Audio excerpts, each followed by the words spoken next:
Bonjour Jean-Baptiste. Bonjour Xavier, bonjour à tous. La Nonne sanglante, c'est le titre de cet opéra très peu connu, en tout cas de Charles Gounod, exhumé en ce moment à Paris, à l'Opéra Comique. Un opéra que l'on pourrait qualifier, Jean-Baptiste, de gothique. Gothique et fantastique, La Nonne sanglante, c'est l'un des tout premiers opéras de Gounod dont on célèbre ce mois-ci le bicentenaire de la naissance, bien avant le succès de son Faust. Alors, malgré ce titre pour le moins alléchant, en 1854, lors de la création, 11 représentations, et puis c'est un bide total, plus rien. Jamais il n'a été redonné, en tout cas à Paris, jusqu'à hier soir, l'Opéra Comique qui ressuscite cette œuvre pour le moins sanguinolente, où l'on croise des morts vivants, des monstres, des châteaux hantés et autres forêts noires. Je ne vais pas pouvoir vous résumer tellement c'est complexe à raconter.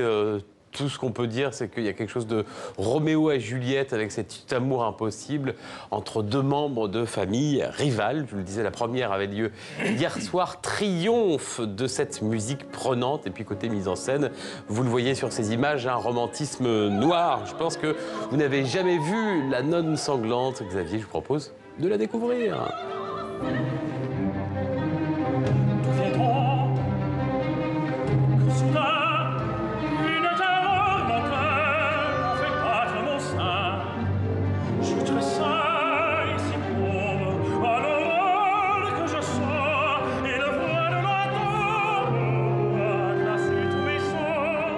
C'est une histoire gothique, c'est-à-dire avec des morts vivants, avec des spectres, mais c'est une histoire qui s'inspire du psychisme intime en fait et qui est vraiment le destin d'un homme qui doit s'affranchir de l'autorité de son père et de certains fantasmes pour pouvoir réussir sa vie. Donc il y a beaucoup de choses qui se passent dans un univers mental en fait.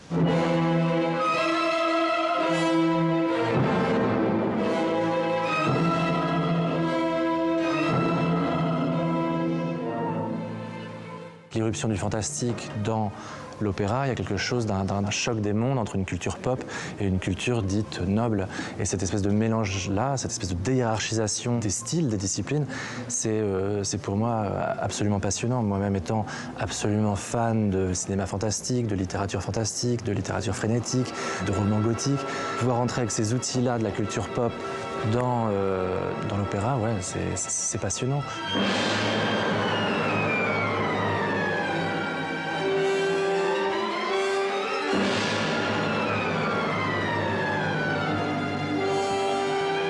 Cet opéra, c'est un peu injuste parce que je pense qu'aux trois quarts, c'est un chef-d'œuvre absolu. Cela dit, avec David Bobet, on a beaucoup retravaillé certaines parties du livret qui étaient peut-être un tout petit peu plus faibles par rapport à la densité du livret en général et certaines parties musicales qu'on a pu couper, resserrer un petit peu pour redonner de la vigueur à cet ouvrage et surtout faire qu'il résonne aujourd'hui.